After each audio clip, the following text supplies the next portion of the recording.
on the 11th. So just a couple days ago, and you said a physical therapist should be physically fit if they want to charge $250 to $400 per visit. Agree or disagree? So statement, question, and you accompany it with a photo of you at a gym, giving a nice solid bicep flex there. And then this thing got legs. This thing got legs. It got 87,000 legs because it got 87,000 views. So walk me through, like, what were you like? How'd this start? Because we didn't even get like, why'd you do it? Yada yada yada. Like, what, why'd you share this? What was the intent? Where'd this come from? Sure, and I did publicly say on Twitter why, which I've learned now that a magician should never reveal their tricks or their intent. So I got smashed on that. It was literally like I took some other pictures. I took another that with like a shirt that covered my arm, and I wasn't even really flexing. So I could have shared that one. I obviously was. I knew it would be a little more provocative, but I don't know what specifically, other than what I mentioned to you and Tony with Nick Huber, and one potential formula or technique in terms of growing a Twitter following. I literally just posted something that I knew was going to be remarkable or polarizing. Remarkable meaning, interesting. What are you making your remark about? Yeah, so that was just the intent. It was something at the intersection of with healthcare, right? So it's cost, price, and then physically fit, which is impossible to define, right? And then of course some of the aesthetic component, a little skin, a little Instagram action. So that was kind of the intent. I know it's going to rub some people the wrong way. I know some people unfollowed me, and then I also got a whole bunch of other followers. So that was literally the intent, was just to kind of stir the pot, and I'm okay to admit that publicly. Yeah, I thought it was interesting because there were people on both sides of the fence. There were people that were agreeing with you. I thought it would have been more polarizing. I thought it would have been more close to 80-20. It was closer to 50-50, and I think if you did a blind poll, it might have been even closer to 50-50 than it was. Can you share your phone number so in case anybody wants to call in? I can do it on speakerphone, but I don't have my microphone set up, so I can do it via speakerphone. So we can do that. So any questions, any comments on this, we can turn this into a call-in show. Happy to do that. I would love, I mean, maybe not now, but if someone's watching live, any of the folks that disagreed with the question, because again, I had to remind people, as you guys helped me on Tuesday, that it was a question, and it was, I know the picture makes it, you assume, you jump to conclusions that that's my stance, but I don't explicitly say that, and no one asked me explicitly, so people assume that that's my stance or our stance or whatever. Our meaning my practice, not you guys. So I would love for someone to potentially call in that disagrees. I mean, let's talk about it now, because all of the conversations I've had with folks that disagree with the question has been over comments. And Vince Gutierrez says, he commented on Facebook Live, bad press is good press. And I think we touched on that on Tuesday. Yeah, any press is good press. And I know Vincent, I thought he first was saying something about bench press. But he gets it. I think most of us get it. We know, the intent behind it. It gets attention. It gets conversation going. And truthfully, I mean, I'm impressed with the amount of positive response. And if you guys, whoever didn't hear me mention it on Bo's podcast last night, I came back. I said, after rereading it, after looking at the replies that you got, it really wasn't, you didn't say you have to be physically fit. You didn't define what physical fitness is. You didn't say you had to have 23-inch biceps to, charge this amount or be impressive or do anything. You just put the content out there. And of course, we see the nerves that it hits. We see the response that it gets. And I still stand by what I said, that I think there's a lot of insecurity in the profession, but in the population in general. I think people read into what you're saying based on my own insecurities. And And so that's what we're seeing coming out. But bottom line is it's driving the attention. It's starting the conversation, which I think needs to be had. I do. Yeah. So Jimmy, I watched Tony's conversation on Bo Benko's podcast yesterday, and I was very happy to hear that Tony had switched sides, because obviously I'm on, the agree type side, but even though I didn't say it, or it, whatever, that's the assumption. So Tony switched from Tuesday to Thursday. Tony went from disagree to agree. So that's Right. That's very interesting. Here's my thoughts. And I don't know if I went too deep into what my actual thoughts were on the question, which is, do I think you have to be? No. Do I think you need to communicate value in order to get $250 to $400? Or do I think you need to communicate value to get $1? Yes. Do I think people judge people superficially and will continue to do that? Yes. Do I think that's fair? No. None of these things are mutually exclusive. Like, do I think it happens? Yes. Do I think it should? No. Do I think you could do something different to communicate value to command that sort of fee? Yes. People do it every single day. I had a conversation. I'm working on a project with an organization, I won't say who, and I want to reach through the screen, and it's with healthcare providers. I want to reach through the camera and reach through the screen because I keep asking them questions about the people that they serve, because that's who we're going to show the videos to. And they keep talking about, and this is going to shock you, themselves. The first thing that comes out, I think I should have a dry erase board and just do hash marks. When I say, what will this look like if this is successful for the person this is for, they say, our evidence-based treatment, our education, our interventions. And I'm like, is this thing on? Is there some sort of modification going on after I put words into the microphone and they hear it? So I think it's funny how people give answers that they think they're supposed to. We become photocopies of photocopies of photocopies.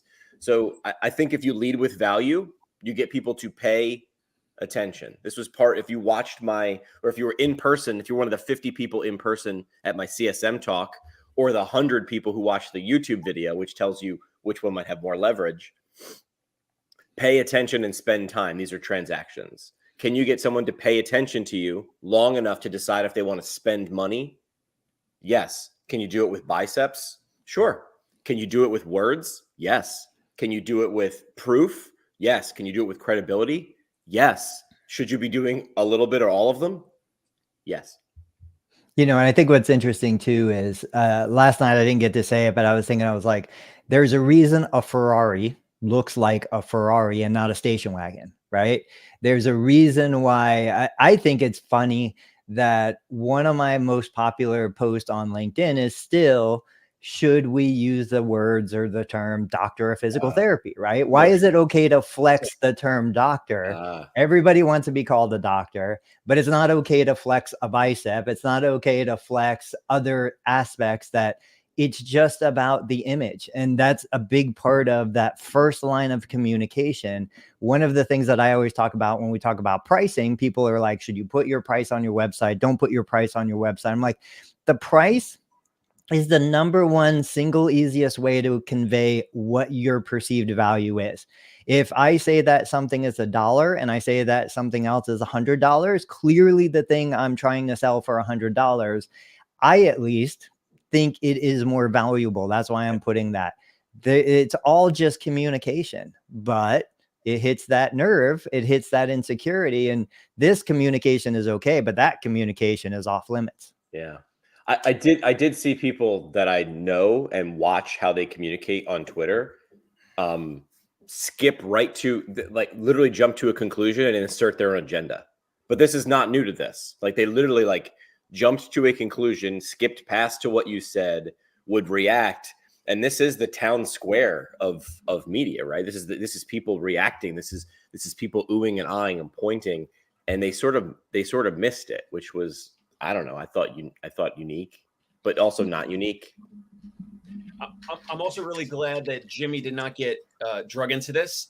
He posed that question. He reposed his own question.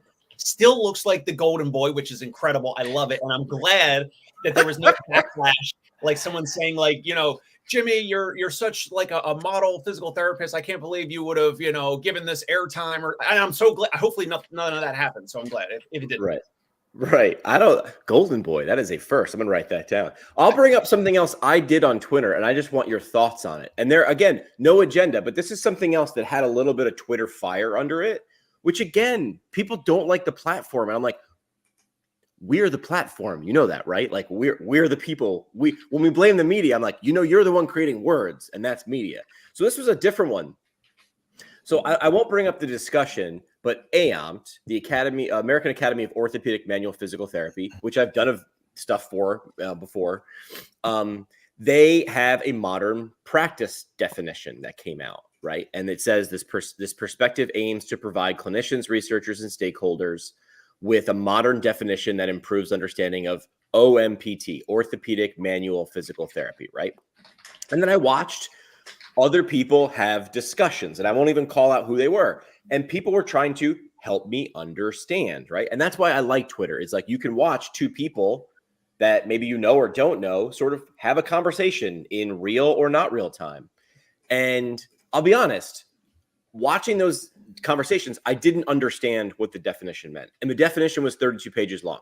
So I look at it and I go, I'll take a read. And it you know what? Maybe it's just not my kind of language that will help Jimmy understand. Maybe this is the kind of information that I can't wrap my head around with. So I played with it. I did a Jimmy thing.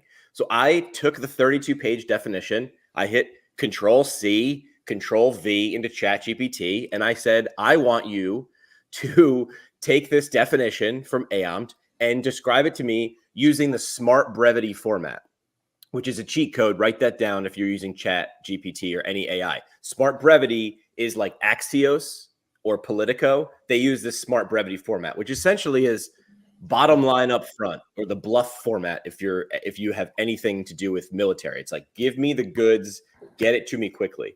And it came up with a 40 words. So it took 32 pages down to 40 words, and you can find it in this tweet thread.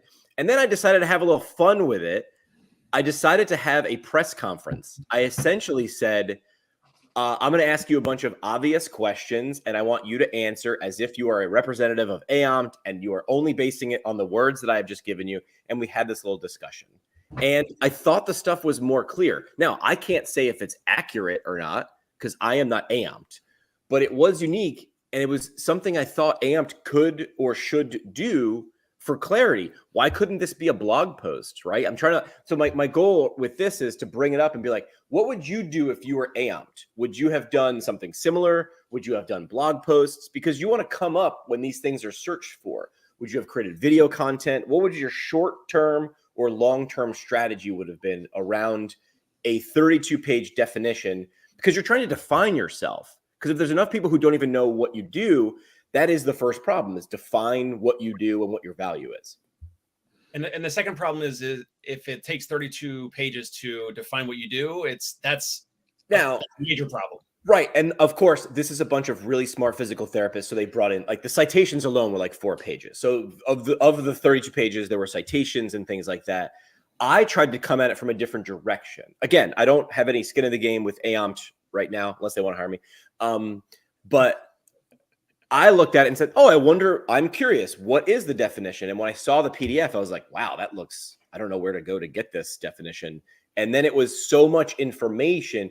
It was sort of like what CPGs try to do, is like, we're going to break down hundreds of research papers into an 83-page guide. And I'm like, well, that's still a little long. Where's the guide to the guide? So what would you have done with this PDF? I mean, I like the way that you just broke it down. You used ChatGPT, and you said you went from 32 pages to 40 words, right? I mean, that's way more consumable for the audience, which in this case would be physical. It was to define for physical therapists, or I mean, the public doesn't really know or care, right? So it was a clinician-facing definition.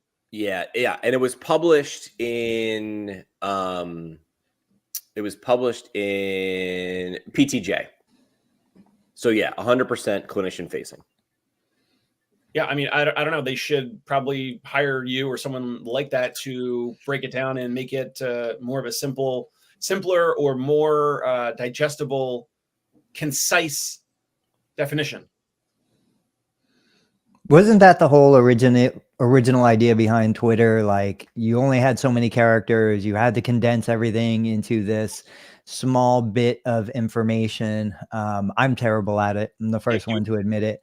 But when I'm consuming the information, that's what I want. Yeah. Originally, Twitter was like the blog post. It was just the blog title, like the title of a blog Yeah. post. Originally, it was 140 characters, and then we expanded. They doubled it. Now people even have trouble being brief in, what is it, 280? I think it's 280 characters per tweet. So what else do we talk before we talk about the next topic? Anybody who's watching right now. So one of the other things Bo and I talked about last night was I had no idea how many people were actually watching this Breakfast Club. Dozens. Yeah, let us know, because it's spread across so many platforms. It's on my channel, Dave's channel, Jimmy's channel. It's everywhere. Go ahead and let us know. Tag us, put some sort of comment wherever you're watching. And of course, if you haven't already done it, you owe it to Jimmy. Subscribe to his YouTube channel and let's get that up and growing, because I think more therapists who aren't here already need to find out about it. Thank you for the nudge, Tony. Let's radio segue into a radio segue, which would be a jingle, a jangle. Yeah. So Jingles, I mean, ba-da-ba-ba. As soon as I say that, like, I'm talking about McDonald's, and there's obviously, dozens that we could riff on right now. I was thinking, like, first of all, should physical therapy practices have a jingle? Do you have to be, 10, 50 locations to, like, what scale do you have to be? Or can you be solo and have a little jingle at the beginning or end of your social media clips and reels? Jimmy, this past weekend when we met in person, he showed me this app called Captions. It absolutely blew me away. We did a selfie video. He edited it in front of me. It literally took like a minute. And then the deliverable was like, wow, like that is crazy, impressive. And so can a solo practice owner have a jingle? Should they consider some, jingle at the beginning or end of their clips to kind of have some of that, marketing, branding juju? What do you guys think?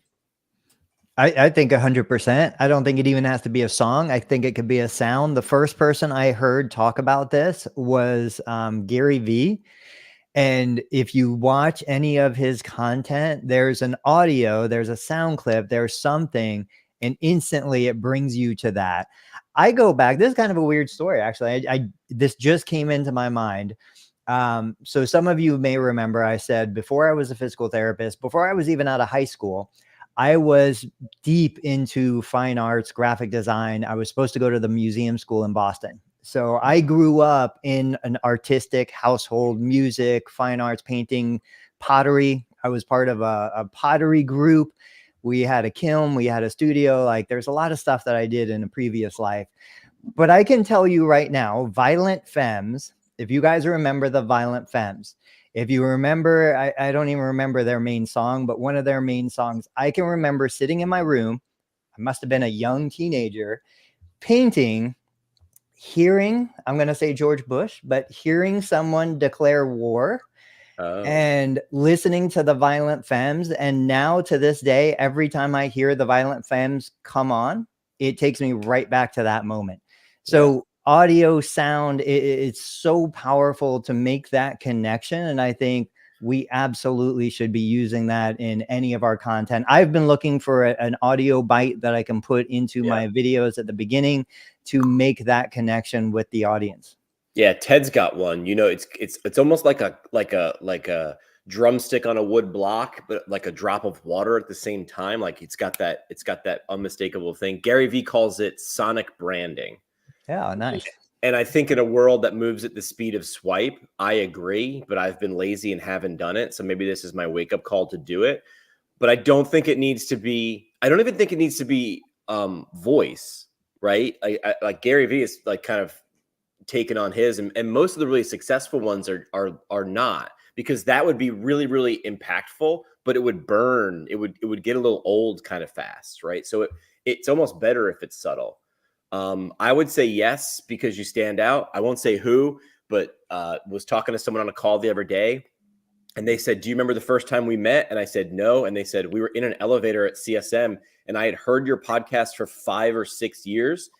And we're in an elevator and I don't know who the heck you are. And this was before I did a lot of video stuff. And they said, you started talking and I recognized your voice.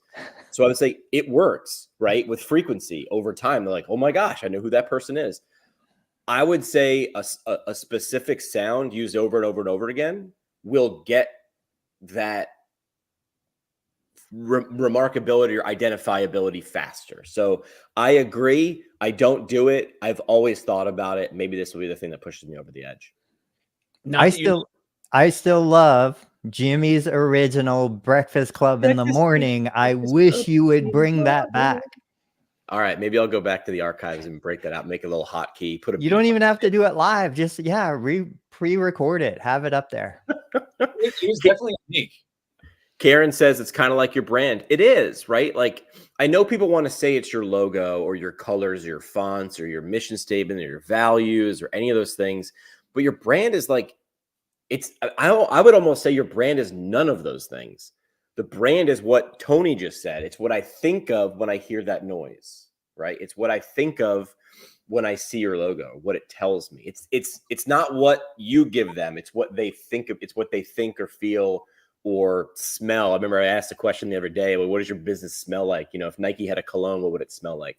So I think the answer should be yes. You know, playing off what Dave just said, I showed off that app, that captions app, right? Super easy. I think that I don't get a nickel if you use it. I don't have a promo code, but captions app's like $50 a year. You, in my opinion, you use it 5 times and the thing's paid for itself, right?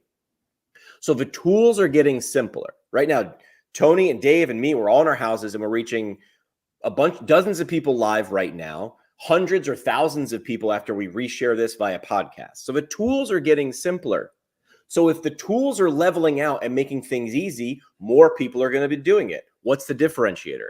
The differentiator is you, how often you do them, how well you do them, how differently you do them. The tools are getting simpler. 8 years ago when I launched the podcast, it was a pain in the ass. Things were not easy. Things were very hard. Things are a lot easier now. So to get that message out, it's getting more crowded. What are you doing? I think a sonic branding, a jingle, is a great life hack for that. Another interesting social media component, and I was going to take us in a slightly different direction. So I think Tony was going to follow up on that. Go ahead, Tony. Well, just real quick, I was going to say, you mentioned smells. Mike Chu and I talk about smells all the time. For all the people listening that don't have a podcast, but just have a clinic, or they're going to go to somebody's house, you know, I would say be mindful of the sounds that are in the clinic, the smells that are in the clinic. I for years never did it, but wanted to get one of those automatic cookie baking machines because we know how powerful that smell of fresh baked cookies are. We used to make coffee, and that smell of coffee, the aroma, it makes it such a more pleasant experience. You could have the best food in the world, but if you're in a restaurant that smells like urine, nobody is going to want to eat there. You have to curate that entire experience, and it's way beyond your clinical skill. It's way beyond your clinical skill. Have you guys heard that Disney does that? That Disney will pump the smell of cookies in different places? Yeah. Or the thing, if you're trying to sell your house, fresh baked cookies, the smell is because it makes it feel like home. It's a comfort level or comfort zone. It's you know, makes you feel good. Supposedly smell is the strongest sense tied to memory or something like that, where it's easier. I mean, I remember in PT school, someone reads that and we would study with, like, I don't know, perfume, cologne, something, body spray on, and then you'd wear it the day of the test and kind of be sniffing yourself. I don't know if it worked, but I'm not saying I didn't try it. All right, so Dave, go ahead. Another social media example. Tony's going to love this. I don't know, Tony, on LinkedIn, if you are following Angie McGilvery, Apex Physical Therapy down in Florida, and they've been putting out social media content around, and they will film her and or the other practice owner signing the contracts to terminate in-network contracts, low-paying contracts, or contracts that are doing all the audits and the chargebacks and all the nefarious activities that insurances are doing. They have a group meeting and they're recording it. They're filming it literally for social media purposes. they have their team in a powwow meeting. And, most recently, I think yesterday or the day before, she posted a video around, we just, we dropped the 2 out of 3 biggest payers. And here's the third one, Humana. And she's holding up the Humana. Literally, it's a post and it says like, no more Humana, no more Humana. I mean, it's pretty smart, pretty genius, got a bunch of likes, and they're making content around dropping in-network payers. I mean, I've never seen it. I know Tony would love it. I don't know what you guys think about it. Yeah, I think it's a great idea. Jimmy talks about building in public all the time. This is kind of a version of that. Letting your community, your tribe, see what you're doing, know what you're doing. I think it's wonderful. I think we need more of it. We in show business, not tell business. Angie is demonstrating showing, not telling, right? They could do this in private, which is fine, but then they would need to tell people that they did it. And also why it matters, right?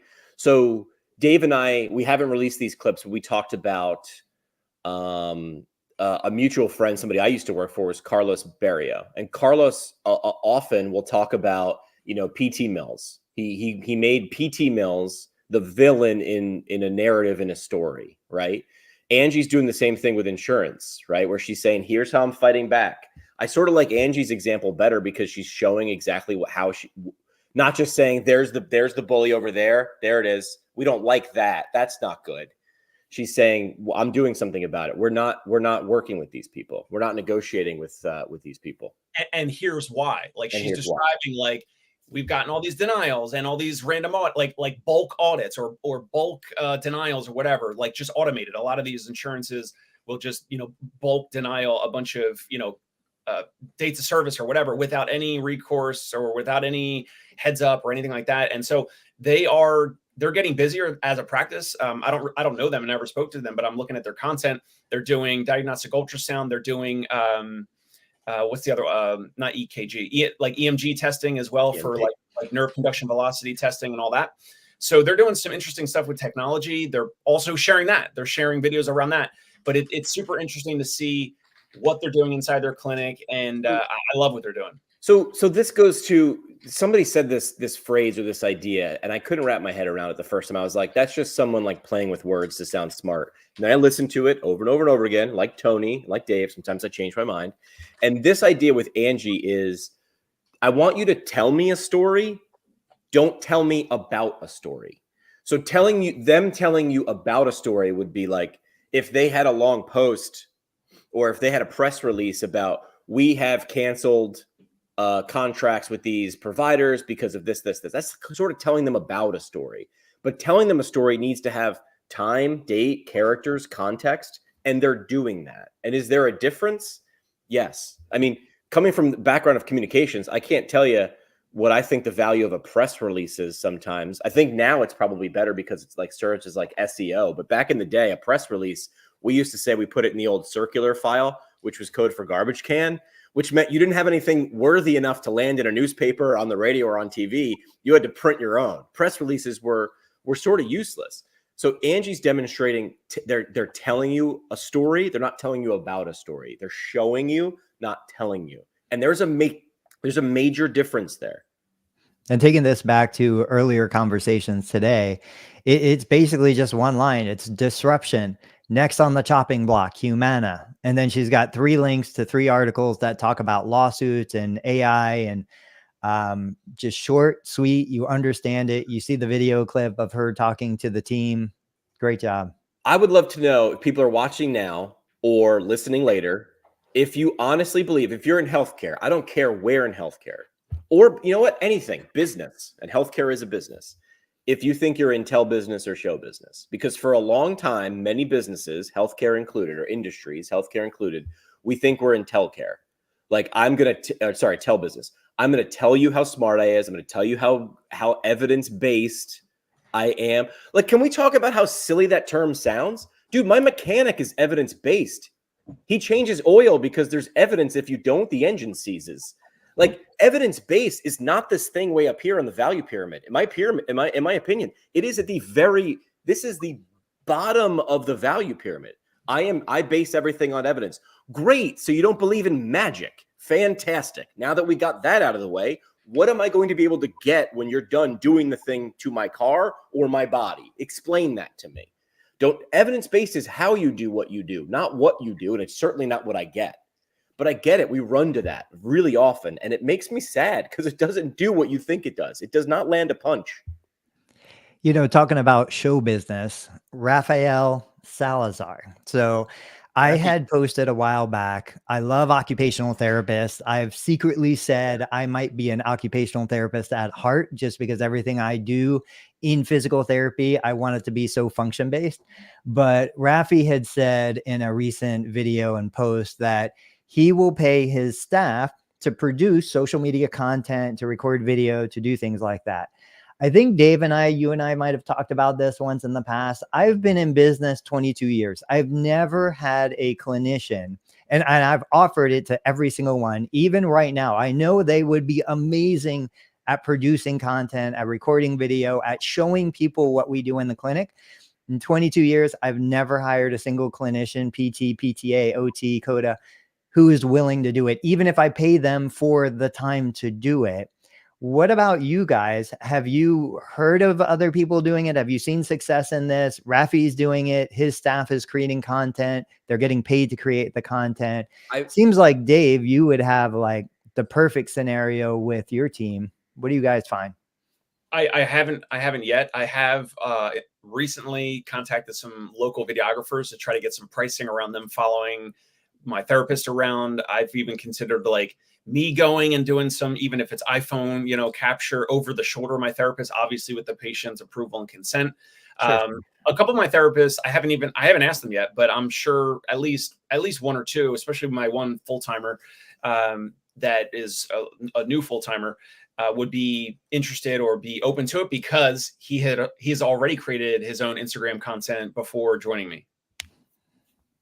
I think the one you would see that would change this complete paradigm to make it mandatory, like to take it from, wow, that'd be cute, to you have to do this, this is the bottom, is if a large organization, like a big one, right? Like an organization with 1,000+ employees said, we're gonna turn 100 of our clinicians into content creators, right? If you did that, that would, I mean, think about it. If each of them did one piece a day.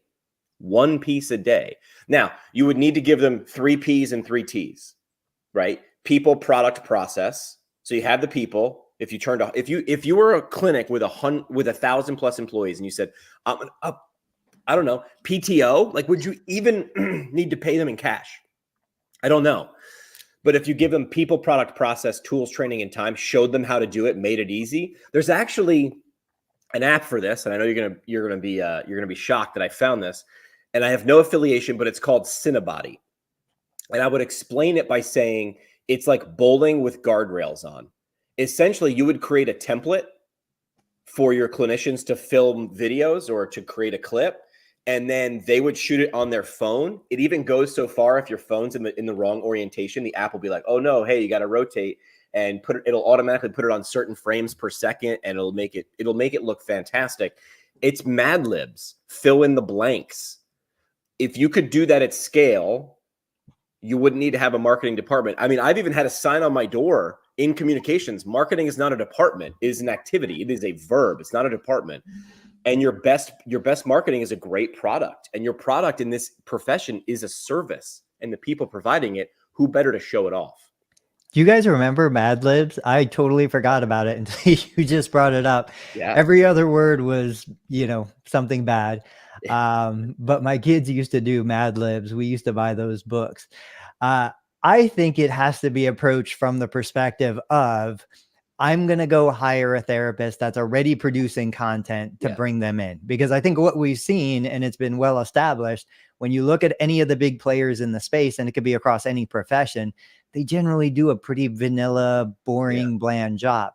Even with the best templates, even with the best prompts and the best formatting, nobody really cares, and it's because it's not coming from within them.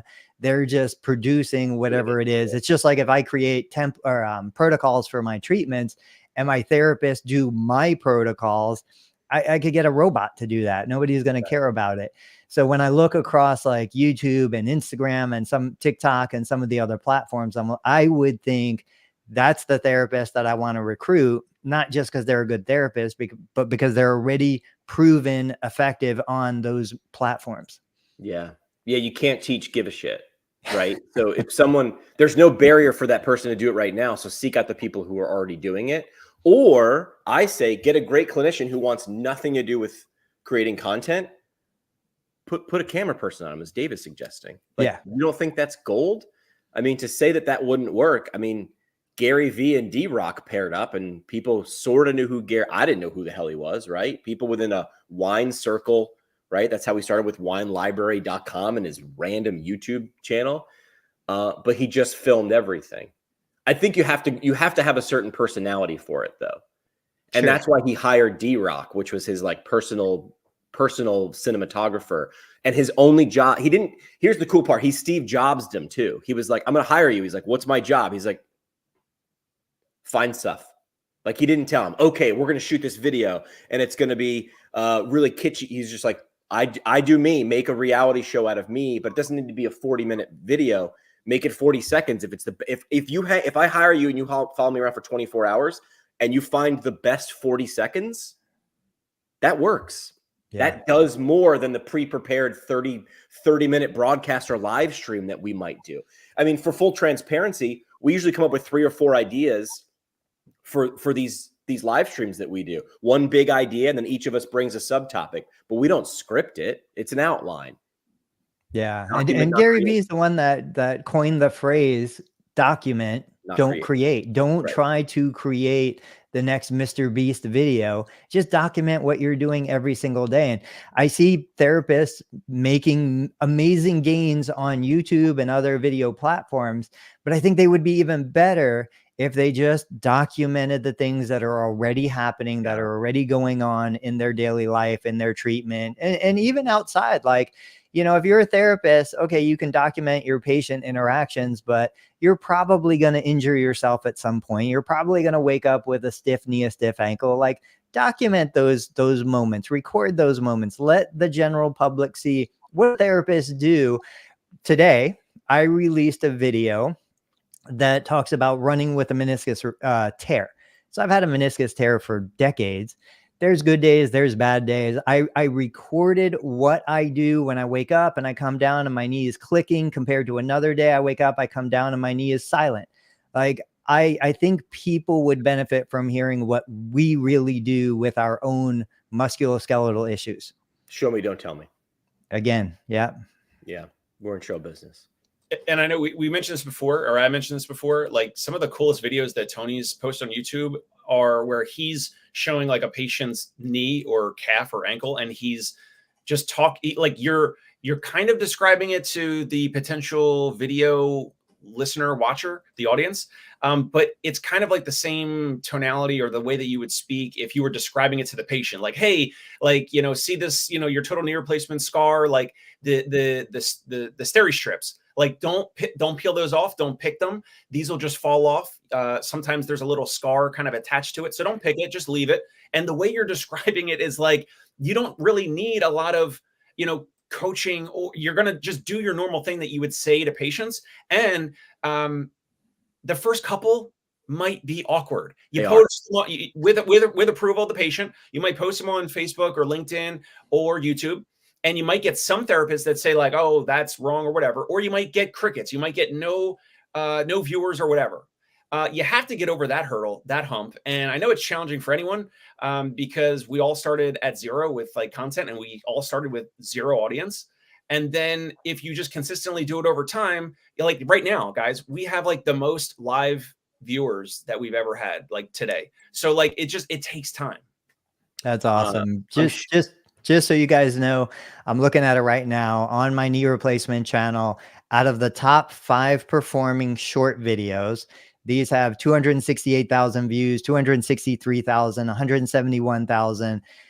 The 4 of the top 5, almost exactly the same video. Different patients, day 1, day 2, 1 week post-op, but it's basically me just explaining to my patient, pointing with my finger, This is what's going on. This is the water resistant dressing. These little canals, it's no longer water resistant because now there's an opening, and just giving them like 10 to 15 seconds of information about their dressing.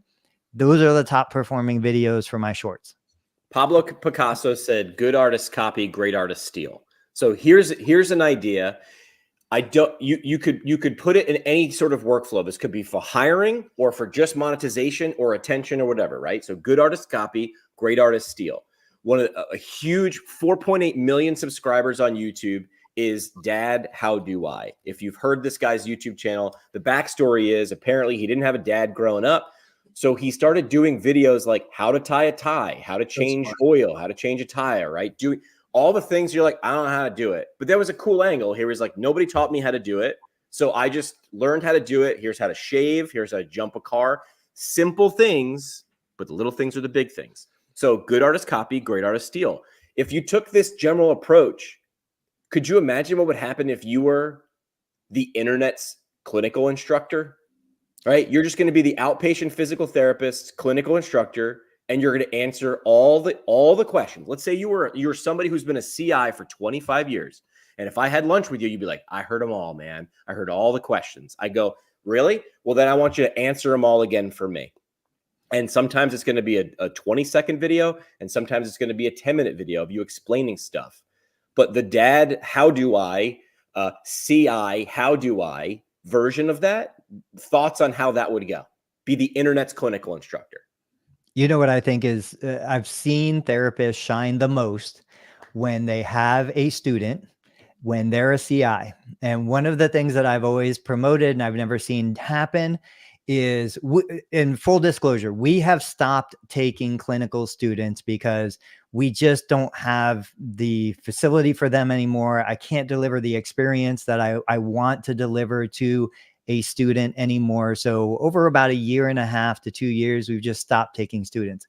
It breaks my heart because that's probably one of the greatest joys that I have, is being a CI for a student. But imagine the student. Put a camera on that student. Let that student record the student's perspective of you being the CI, even if they never get the actual patient. Yeah, I purchased that chest like harness, the GoPro, all of that stuff. I mean, it could be done so many different ways. It would be so valuable, so beneficial, not just to other students, to other therapists, to other patients. All of that should be captured, not created. Doesn't have to be created. Just have to curate a little bit, clean out the dead spaces, clean out the junk that, nobody wants to see, but students could do body cams on students. It'd be amazing. Look, this exists already, right? There was a TV show that has some sort of records. By the way, the longest running, I think, jingle for a show was Bad Boys Inner Circle for cops. Yeah. We put cameras or camera people in cop cars, and like, is it exciting and crazy? Yeah, man. I had family that were cops and firemen, and then the craziest stuff happens. That's when they get called. But the stuff that you want to learn from, is it different? Like, could you be the internet's clinical instructor? And how cool is this? Because there's a bunch of different settings. Because you could be the internet's pediatric clinical instructor. You could be the outpatient sports. You could be neuro. It's all the same, but different. But there's your new Barstool Sports. Like, and that's what you do. So to make this simple, literally just body cam, permission. Obviously, we're not saying just do it, but permission, and you record.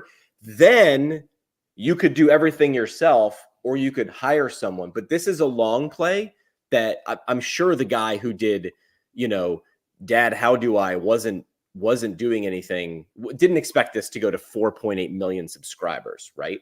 But that's the best idea, is the simple idea. So be the internet's clinical instructor. But what you highlighted, why they're so good when there's a student, is because there's an audience. You can visualize the audience. Look at Jimmy bringing Jingles back in, connecting it to the cameras. I mean, incredible. This is the host with the most, folks. All right. with the cameras, with the audience, you're right. The CI with the one student, they shine, right? They might, they kind of maybe have more energy, all of that. there's some folks that are probably watching or listening that are going to say, yeah, well, that's different because it's 1-to-1. But if you're recording something, then it's like, who knows the audience, and who knows how much I'm going to be judged. And some advanced clinician is going to say like, oh, that's a little off, or I wouldn't do it that way or whatever. And that's what prevents people from really doing this. Yeah, I think. it really is. And really why? is. Because it's our own insecurities. It is. And every time I feel my own insecurities rising up, I have to step out of my body for a minute, remind myself, you know what? I'm not the best clinician. I'm not whatever. I'm not this or that, but I am going to get better. And this is the way that I get better. I put myself in uncomfortable positions. I let the public judge me. I still go back to, and I've said this a couple episodes ago, I appreciate patient privacy. I appreciate HIPAA compliance. I appreciate all of those things. But I think as much as we have that, it also sacrifices the quality of care, because when we have a camera on ourselves and when we're sharing that with the public, I guarantee we're better therapists. I guarantee we're focused more, we're paying closer attention, and we're going to improve the next time because we see what we did the last time, you know? And so we watch film for a reason in sports, and we learn from our actions. This is what we need to take that profession to the next level. I think one of the reasons my podcast did well in the beginning, people were like, oh, it's your radio background. I was like, I don't know how much that was going to help me. I think it really was. I was swimming in the opposite direction of most other people. I was a radio DJ who was trying to learn how to be a PT. A lot of PTs who started podcasts, they were going in the direction. I'm a PT. I know stuff I want to share, right? So my whole thing was, I don't know anything, but in the next 20 minutes, I'm going to learn something. And since you're listening, you're going to learn something too. Take that approach, right? When there's a student there, it changes the dynamic. Now you can picture the audience. My job is to get that person, the student holding the camera or wearing the camera, to understand this concept, which I know as a CI comes up often. It's an FAQ. What are the FAQs from a patient perspective? What are the FAQs from a student perspective? Those are, you could have two videos in every interaction. You know what I mean? Like you could be like, okay, steri strips, talk to a student, record that video, and then do it, explaining it to a patient, release it on a different channel. It's for a different audience, because when the who changes, everything after it changes. Now, a popular topic that we haven't brought up, and we probably don't have time to get into today, but we can use as a teaser for next week: should CIs get paid for being a CI? Yeah. Right. And one of my favorite ways for a CI to get paid for being a CI is to take content like this and monetize that content. I've got several ways that it could be done for all comfort levels. But what do you guys think? Should CIs be paid for being CIs? Of course, yes. I'm going to give my answer next week because I might disagree. Got it. Parting shots. Tony's got a parting shots. Tony. Oh man. Think about how you smell. The better you smell, the better your business is going to grow. What scent are you putting off into the universe? Dave, what do you got? Parting shot. Sonic branding. Never heard of that until today. So rethink audio, video. These conversations always get me re-energized and make me kind of step back and reconsider like what else we could be doing or should be doing. So audio and video, but especially the video on the patient facing side. Yeah, I would say document, don't create. Don't be afraid to flex and share those things, because if you're not showing it, no one's paying attention to it, right? Pay attention, spend time. You've got to earn it. Are we going to be back on Tuesday? We're doing this twice a week now, Tuesday? I think we can do it. I'm in. Yeah, why not? If you have a question or have a comment as they're rolling in now, let us know what those things are. Maybe something you suggest will be on a future episode that we can dig into. Would love your thoughts. Next week, I'll have the phone set up too. We can go deeper into phone calls. For Breakfast Club PT in the morning, he's Tony. He's Dave. I'm Jimmy.